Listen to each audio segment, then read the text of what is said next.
আল্লাহ রাব্বুল আলামিন কোরআনে কারীম কিভাবে মানুষের সামনে উপস্থাপন করা লাগে এটা আমাদের শিখিয়েছেন ১৫০০ বছর আগে। আমরা আল্লাহর ওই ধরনটা সামনে নিয়ে আসি, নাকি আমার মন মতো বলবো না।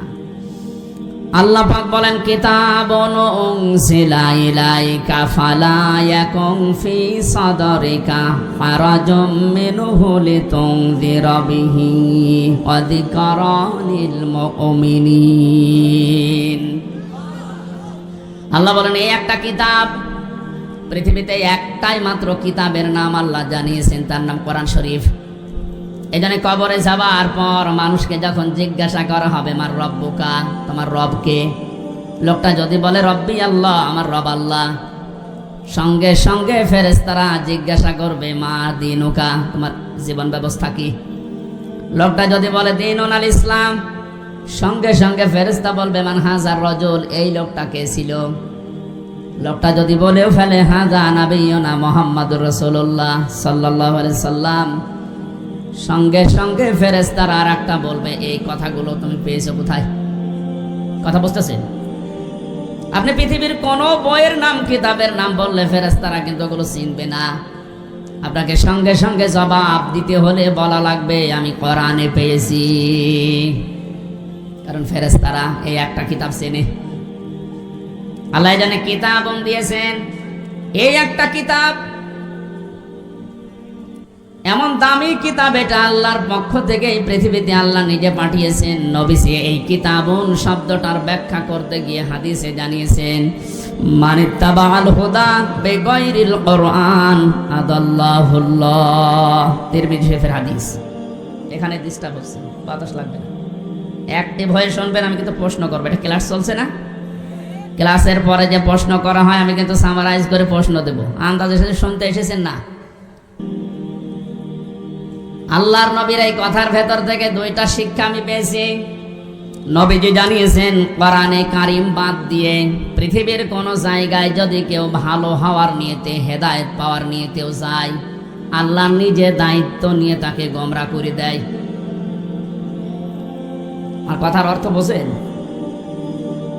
নবীজির হাদিসের শেষ অংশ ছিল আদাল্লাহুল্লাহ, আদাল্লাহ ইউদিল্লু, সুলাসে মুজাররাদ থেকে এসেছে।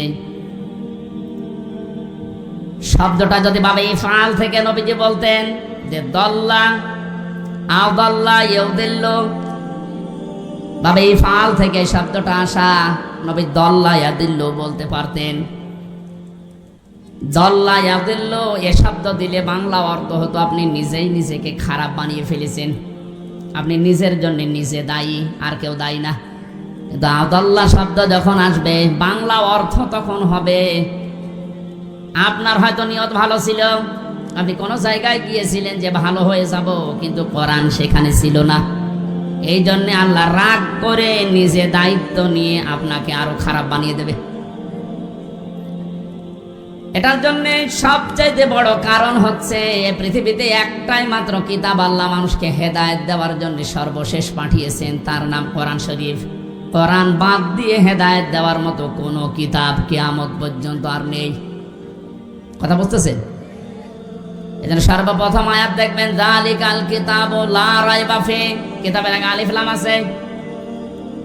আল্লাহ নির্ধারিত করে জানিয়েছেন একটাই মাত্র কিতাব যেটা মানুষকে হেদায়েত দিতে পারে, তার ভেতরে কোনো সন্দেহ নেই, ভুল নেই, অবকাশও নেই। হাদিসের ব্যস্ততায় আমি যেটা পেয়েছি, ও বাংলার জনগণ, কোরআন যেখানে নেই ওই রকম জায়গায় এখন থেকে যদি আপনি ভালো হওয়ার নিয়তেও যান, আপনাকে আমির হামজা খারাপ বানাবে না, খারাপ বানিয়ে দেবে কে? এবার এক বাক্যে বলবেন হেদায়েত দেওয়ার একচ্ছত্র মালিকানা হামজার, বলেন নবীজির, কার? আল্লাহ ছাড়া পথ কেউ দেখাতে পারে না, হেদায়েত দিতে পারে না। উনি যদি বলেন আমি তোকে খারাপ বানাবো, বলেন তো কে আছে আপনাকে পথ দেখাবে? বলেন। এই জন্যই আমার শেষ কথা, ফাইনাল কথা এইটাই, আজকে থেকে সিদ্ধান্ত দৃঢ়ভাবে নেওয়া লাগবে। কোরআন যেখানে নেই, সে যত বড় বাবার দরবার হোক, যত বড় রাজনৈতিক দল হোক, যেখানে কোরআন চলে না, কোরআনের কর্মসূচি নেই, আমি ওখানে যাব না। ওখানে যদি আমি ভালো হওয়ার নিয়তেও থাকি, তাহলে আমারে খারাপ বানিয়ে গোমরা বানিয়ে জাহান্নামে পাঠাবে কে? আমার মনে হয় এই ওয়াজটা যদি আজ আমরা বাংলার 18 কোটি জনগণের ভেতরে 10 কোটি মানুষও মেনে নিতে পারি, এদেশে আমরা গোমরাহি থেকে মুক্ত হব। আল্লাহ রাব্বুল আলামিনের হেদায়েত আমাদের জন্য আম হয়ে যাবে। আশা করছি আপনি কথাটা মেনে নেবেন আপনার প্র্যাকটিক্যাল জীবনে, যে কোরআন যেখানে নেই ওই রকম দলে আমি আজকে থেকে আর নেই। এটা শুধু সামিয়ানা নিস পর্যন্ত শেষ, বাইরে নিয়ে যাবেন তো? যেখানে কোরআন নেই তাহলে যদি আপনি চানও ভালো হওয়ার নিয়ত আপনার ছিল, কিন্তু আপনাকে আল্লাহ ভালো রাখবে না। শ্বশুরকে মানুষ অনেকে বাবা বলে ডাকে, এটা হারাম না, জায়েজ আছে, কিন্তু নিজের বাবার সামনে যদি বারবার শ্বশুরকে আব্বাজান বলেন, লোকজন জিজ্ঞাসা করে এইটাকে, এটা আমার শ্বশুর আব্বা, আর এইটা চিনি না, বাবা রাগ হবে না? বাবা বলা জায়েজ আছে বলে আপনি একেবারে সব সময় মুখে ফেনা তুলে ফেলবেন আব্বাজান বলে, আসল যেটা জন্মদাতা বাবা, ওর কোনো খবর নেই। ওনার মনে যেমন দুঃখ লাগার সম্ভাবনা আছে, কোরআনে কারীম আল্লাহ হেদায়েত দেওয়ার জন্য পাঠিয়েছেন। এইটা বাদ দিয়ে সত্যি যদি আপনি কোনো জায়গায় আপনার নিয়ত ভালো নিয়েও যান, আল্লাহ কিন্তু দায়িত্ব নিয়ে আপনাকে খারাপ বানিয়ে দেবে। আল্লাহ এই জন্য শব্দটা প্রথমে দিয়েছেন কিতাবুন, এই একটা কিতাব, উনজিলা ইলাইকা, হে নবী আপনার প্রতি আমি এটা নাযিল করেছি।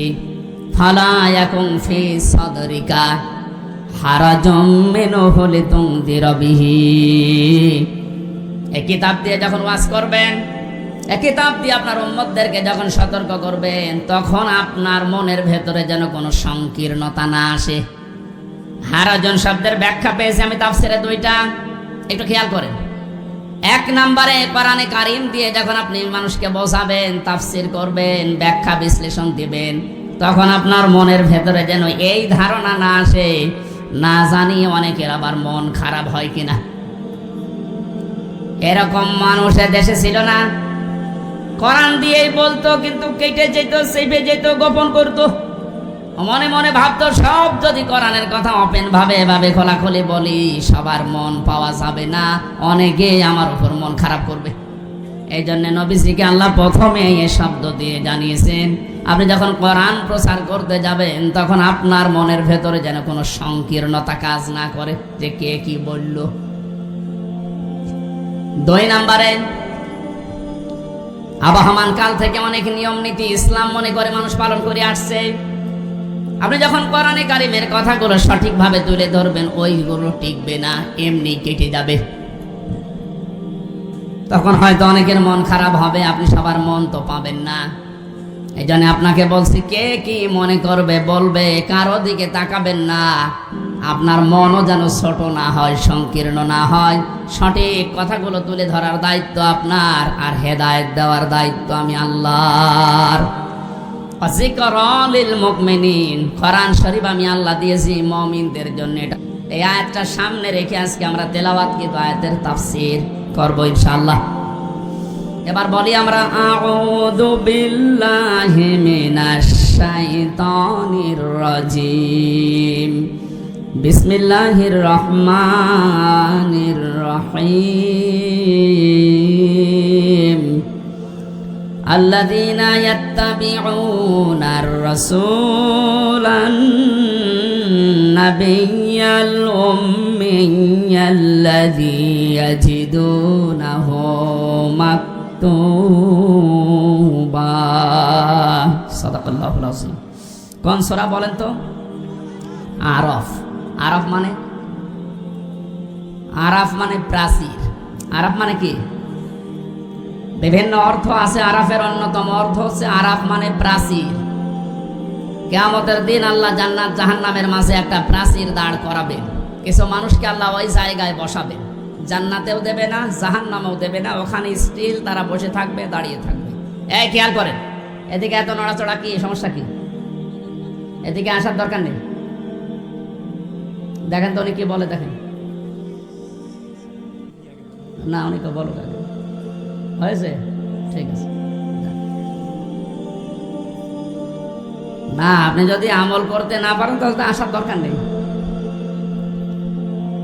নামকরণ বলছে তাফসির করার জন্য 13টা জিনিস সামনে রাখা লাগে। আমরা উসুলে তাফসিরের যে নিয়ম পড়েছি, এখানে কত আলেম বসে আছে দেখতে পাচ্ছেন না? নাকি ফাটা যায় একজনকে লাগিয়ে দেব? ছাতা করলে কি এবাদত থাকবে? এটা কষ্ট হচ্ছে গরমে আমাদের, তারপরও যেহেতু এটা এবাদত, এই কারণে আমরা বসে আছি কিছু নেওয়ার জন্য, নাকি? আরাফ কি নাম বললাম? এটা একটা প্রাচীর, জান্নাত জাহান্নামের মাঝে আল্লাহ রাখবেন। নামকরণের ভেতরে আমি তাফসিরে তাবারি থেকে বলছি এটা। নবীজি বলেন, সাহাবীরা, এখানে আল্লাহ যাদেরকে বসাবেন এদেরকে জান্নাতেও দেবে না, জাহান্নামেও দেবে না, একেবারে স্টিল।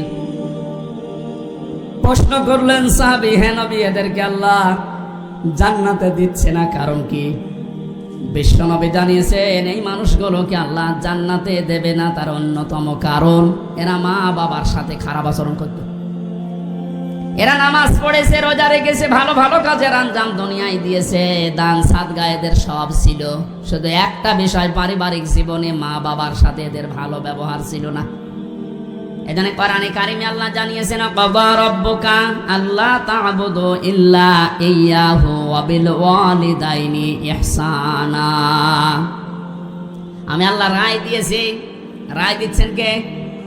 আমি আল্লাহ রায় দিয়েছি, ফয়সালা করেছি, সিদ্ধান্ত নিয়ে ফেলেছি যে আমি আল্লাহ ছাড়া কারো ইবাদত করা যাবে না, আর মা বাবা যাদের আছে তাদের সাথে ভালো ব্যবহার করা লাগবে। এই আয়াতের ভেতরে 2টা বিষয় বেশি। কয়টা? এই যে আল্লাহর ইবাদত করা লাগবে, আল্লাহর আইন মানা লাগবে, কোনো প্রশ্ন করা যাবে? বলেন বলেন, আপনার বুঝে আসুক বা না আসুক, আল্লাহর আইন, আল্লাহর ইবাদত মাস্ট বি। আপনাকে এই জন্য আল্লাহ বানিয়েছে। তাহলে আল্লাহর আইন মানা এটা ফরজ। আল্লাহর আইন মানা কি? আরো জোরে বলেন। মা বাবার আইন মানা কি? এই শোনেন, মাঝখানে ওয়া আল্লাহ দিয়েছেন, খেলা করার জন্য দিয়েছেন। ওয়াবিল ওয়ালিদাইনি ইহসানা। মা বাবার আইন মানা ফরজ না, মা বাবার সেবা করা ফরজ। মা বাবার পেছনে খরচ করা, তাদের সেবা শুশ্রূষা করা, এটা কিন্তু নফল না, মুস্তাহাব না, মুবাহ না। এটা আল্লাহর নামাজ যেমন পড়েন ঠিক ওই রকম ফরজ।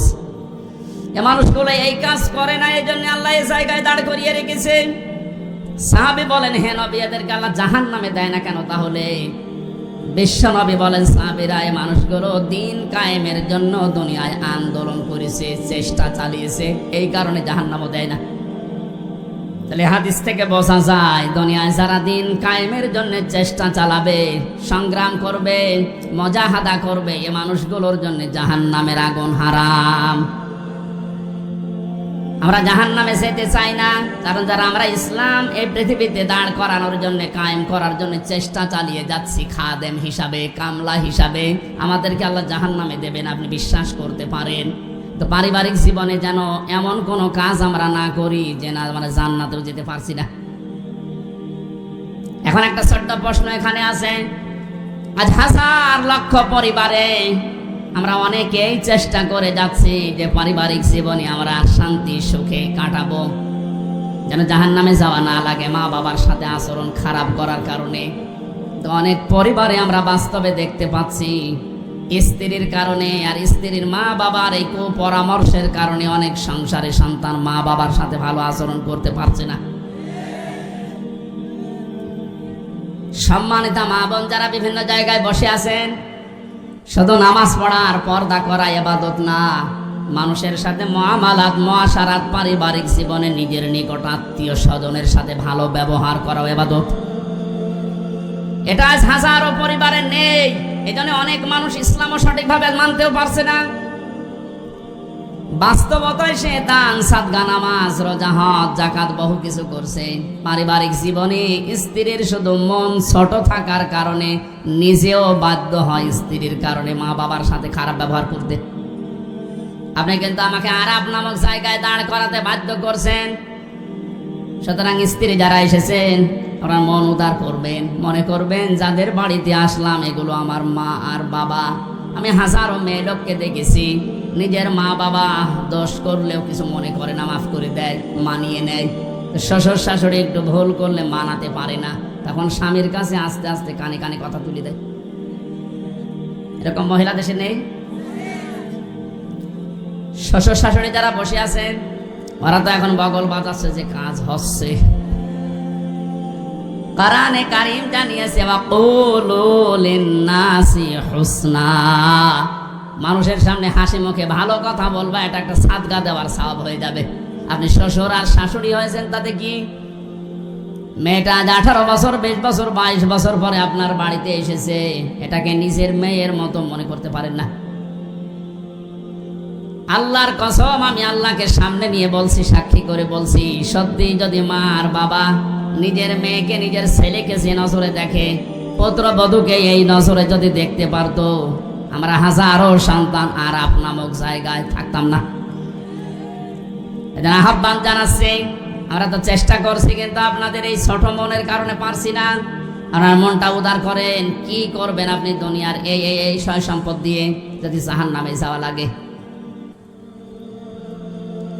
আল্লাহ আমাদেরকে আরাফ নামক এই জায়গায় যেন দাঁড় করিয়ে ভাগ্য হত না করেন। নবীজি কিন্তু হাদিসের শেষে আর বলেননি যে এরা যাবে কোথায়। বলেন তো, এই হাদিসে পর্যন্ত থাকলে কি দাঁড়াচ্ছে অর্থ? জান্নাতেও যেতে পারছি না শুধুমাত্র এই কারণে, জাহান্নামও আল্লাহ দিচ্ছেন আমি ইসলামী আন্দোলন করার কারণে। অথচ এই জায়গায় যদি দাঁড়িয়ে থাকা লাগে আবাদান আবাদান, আমার মতো হতভাগ্য মানুষ আর আছে। আল্লাহ আমাদেরকে হেফাজত করুন, বলেন আমিন। মক্কায় নাজিল হয়েছে সূরাটা, 206টা আয়াত আছে, 16টা রুকু আছে। ক্রমিক নাম্বার হিসাবে কোরআনে কারিমের এটা 7 নাম্বার সূরা। মাত্র একটা আয়াতের 4 ভাগের 1 ভাগ পড়েছি। আয়াতের ভেতরে 3টা বিষয় আমরা আলোচনা নিয়ে আসব। 1 নম্বরে আমাদের নবী মুহাম্মদ রাসূলুল্লাহর 3টা গুণ আল্লাহ দিয়েছেন। কয়টা? যেহেতু বর্তমান প্রেক্ষাপটের সাথে আয়াতের একেবারে হুবহু মিল আছে। 2 নম্বরে আল্লাহর নবীর কর্মসূচি ছিল এই দুনিয়ায়, আয়াতের ভেতর থেকে আমরা 6টা পেয়েছি। কয়টা? 3 নম্বরে আমরা যারা তার উম্মত এখন দাবি করব কিয়ামত পর্যন্ত, তাদের কর্মসূচি হবে, তাদের করণীয় হবে 4টা। তাহলে নবীজির পরিচয় তুলে ধরা হবে আয়াত দিয়ে 3টা, বিশ্বনবীর কর্মসূচি তুলে ধরা হবে 6টা, আর আমাদের করণীয় তুলে ধরা হবে 4টা। সব মিলে 13টা। কয়টা? এই 13টা বিষয় আজকের আলোচনায় আছে। আমরা একটা একটা করে তাফসীর আকারে শুনছি। আপনারা আছেন তো? আল্লাহ পাক বলেন আল্লাযীনা ইয়াত্তাবিউনার রাসূলান নাবিয়্যাল উম্মিয়্যা, তোমরা অনুসরণ করো, ইত্তেবা করো, দেখে দেখে চলো। এই যে তাবউন শব্দটা আছে, আমি 12 সালে যখন আলোচনা আরম্ভ করেছিলাম বিশ্ববিদ্যালয়ের 2nd ইয়ারে থাকতে, ওই সময়ে তাবউনের ব্যাখ্যা বলেছিলাম। অনেকে ইন্টারনেটে এটা দেখেছেন, মনে আছে আপনাদের? তাবউন মানে কি? তাবউন মানে দেখে দেখে চলা। আপনার সামনে একটা মানুষ হেঁটে যাচ্ছে, কিভাবে কিভাবে পা লাগায়, কোথায় হাত নাড়ায়, মাজা দোলায়, কিভাবে তাকায়, একেবারে ওইভাবে হুবহু ওই জায়গায় পা ফেলে হাত নাড়িয়ে মাজা দলিয়ে চলার নাম তাবউন। আল্লাহ পাক এখানে ইত্তেবা দিয়েছেন, আল্লাযীনা যারা ইয়াত্তাবিউনা অনুসরণ করছে, করবে। এটা মুজারে, বর্তমান ভবিষ্যৎ, প্রেজেন্ট ফিউচার। কার অনুসরণ করছে, করবে? রাসূলান নাবিয়্যাল উম্মিয়্যা, বিশ্বনবীর পরিচয় আল্লাহ এখানে দিয়েছেন 3টা। 1 নম্বরে রাসূল ছিলেন তিনি, 2 নম্বরে তিনি ছিলেন নবী, 3 নম্বরে তিনি ছিলেন উম্মি। এবার আসেন তো, রাসূল কাকে বলে, নবী কাকে বলে, উম্মি কাকে বলে? এই পৃথিবীতে বহু নবী এবং রাসূলের কথা আমরা শুনেছি। 1,24,000 নবী রাসূলের কথা আমরা জানি। হেদায়েত দেওয়ার জন্য, পথ প্রদর্শন করার জন্য পাঠিয়েছেন। এতগুলো নবীর জীবনী, কর্ম পদ্ধতি বলতে বলতে তো সময় চলে যাবে। আমি গুরুত্বপূর্ণ কয়েকটা নবীর জীবনী থেকে বলছি। যত নবীকে আল্লাহ দুনিয়ায় দাওয়াতি কাজ করতে পাঠিয়েছিলেন, সবচাইতে বেশি কষ্ট সহ্য করেছিলেন হযরতে মুহাম্মদুর রাসূলুল্লাহ। এনার পরে যার নামের তালিকা পাওয়া যায় তিনি হযরতে ইব্রাহিম আলাইহিস সালাম। এনার পরে যার নামের তালিকা আছে হযরতে নূহ আলাইহিস সালাম। এনার পরে যাদের নামের তালিকা আছে সিরিয়াল হিসাবে, আল্লাহ পাক কোরআনে কারিমে জানিয়েছেন, শারআ লাকুম মিনাদ-দীনি মা ওয়াসসা বিহি নূহা ওয়াল্লাযী আওহায়না ইলাইকা। আমি নির্ধারিত করে দিলাম, লিখে দিলাম, নির্ধারণ করে দিলাম, আমি আল্লাহ সই স্বাক্ষর করে দলিল করে দিলাম তোমাদের জন্যে। নূহ আলাইহিস সালামকে, ইব্রাহিম আলাইহিস সালামকে, ঈসা আলাইহিস সালামকে, এই সমস্ত মুসা আলাইহিস সালাম, এই বড় বড় নবীদের নামগুলো দিতে দিতে আল্লাহ জানিয়েছেন, হে নবী, এই প্রত্যেকটা নবীকে কিন্তু আমি আল্লাহ জানিয়েছিলাম আনাকিমুদ্দিন, তোমরা দিন কায়েম করো।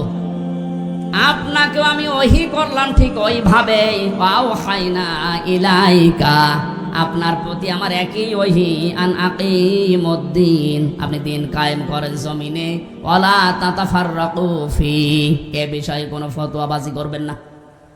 সময় কিন্তু এসে গেছে এখন এই দেশে ঠিক ওই রকম। আর যে যেখানে যে মতে চলেন না কেন, সবাইকে আমরা আহ্বান জানাচ্ছি, সবাই আসেন ঐক্যবদ্ধ হয়ে আল্লাহর দিন, কোরআনে কারিম, ইসলাম এই দেশে আমরা এখন কায়েম করার পরিবেশ তৈরি করি। সত্যি যদি এটা কায়েম না হয়, হালালকে হালাল শ্রেণী অনেক সময় মানা যাবে না, হারামকে হারাম জানার পরও ছেড়ে দেওয়া যাবে না। এ 17 বছর যেটা দেখলাম, এই জন্য আমাদের সবচাইতে বড় কাজ হবে এখন আল্লাহর এই জমিনে আল্লাহর দিন কি করে কায়েম করা যায়, দাঁড় করানো যায়। বিশ্ব নবী মুহাম্মদুর রাসূলুল্লাহকে আল্লাহ রাসূল বলে ঘোষণা দিচ্ছেন যে, হে নবী, আপনি আপনার পরিচয় উম্মতদের সামনে দেবেন যে আমি তোমাদের জন্য রাসূল হয়ে এসেছি। 511 জন রাসূলের কথা আমরা পড়েছি, আর বাকিগুলো সব আল্লাহ নবী হিসাবে পাঠিয়েছিলেন।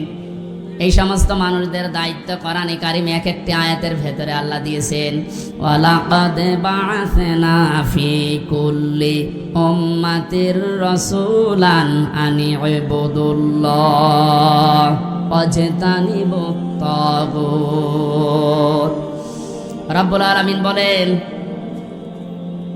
এ পৃথিবীর যত, ওয়ালাকাদ বা'আসনা ফি কুল্লি উম্মাতির রাসূলান, প্রত্যেকটি জাতির জন্য আমি আল্লাহ রসুল পাঠিয়েছিলাম। প্রতিটি নবী আর রসুলদের জীবনের দায়িত্ব মূল ছিল দুইটা, তারা উম্মতদের কাছে যেই বলতেন আল্লাহর ইবাদত করো। কার ইবাদত?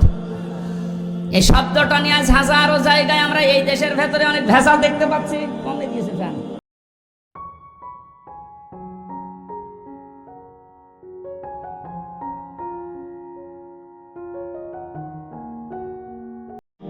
এই যে ইবাদত, এই শব্দটা ব্যাপক অর্থবোধক একটা শব্দ।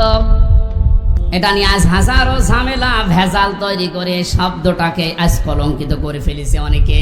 এই জন্য সতর্ক হওয়ার সময়, সংস্কারের সময় যখন চলছে, আমরা এখন সতর্ক এবং সংস্কার এই মন নিয়ে আমরা ইবাদত করব। আমার ইবাদতের ভেতরে যেন কোনো ভেজাল না আসে। গাড়ি গাড়ি ইবাদত করা লাগবে, কোরআনে আল্লাহ এমন দেয়নি। ইবাদত করো, আখলিস দীনাকা ইয়াকফিকাল আমালুল কলিল। তোমার ঈমানটা যদি খাঁটি হয়, কাজকর্ম আমল যদি কম হয়, আমার আল্লাহ মাফ করে দেবে। আমাদের অনেকের কাজ কারবার দরবেশ বাবার মতো গাড়ি গাড়ি দেখতে পাচ্ছি। ওর একটা বক্তব্য শুনেছিলাম কয়েকদিন আগে, ও বলেছে কোরআনেও সমস্যা আছে। এই নামটা নিয়ে, আহলে হাদিসের নাম নিয়ে অনেক মানুষ আজ মানুষকে ধোঁকা দিচ্ছেন। আহলে হাদিস এ শব্দটা খারাপ না, কিন্তু শব্দটা নিয়ে আজ ধোঁকা দিয়ে বোকা বানিয়ে অনেকে এখনো পর্যন্ত জালেমদের পা চাটতেছে। কালকের বক্তব্য ছিল একজনের রফিক নামে,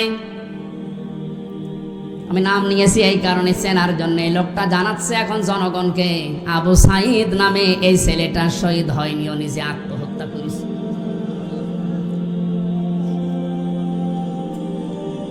বিশ্বনবী কোরআন হাদিসের ভেতরে তিনি স্পষ্টভাবে জানিয়েছেন, কেউ যদি দেওয়াল চাপা পড়ে মারা যায় সে শহীদের মর্যাদা পায়, পানিতে ডুবে মারা যায় শহীদের মর্যাদা পায়। এ কথা কি নতুন শুনছেন? বলেন। আগুনে পড়ে যদি কেউ মারা যায় সে যদি শহীদের মর্যাদা পায়, অ্যাক্সিডেন্ট করে মরলে যদি শাহাদাতের মর্যাদা পায়, এই পৃথিবীর ময়দানে জালেমদের জুলুমের সামনে মোকাবেলা করতে গিয়ে নিজের জীবনটা যে দিয়ে দিল, তাকে আপনি শহীদ বলতে আপনার অসুবিধা লাগে কোন জায়গায় বলেন তো দেখি?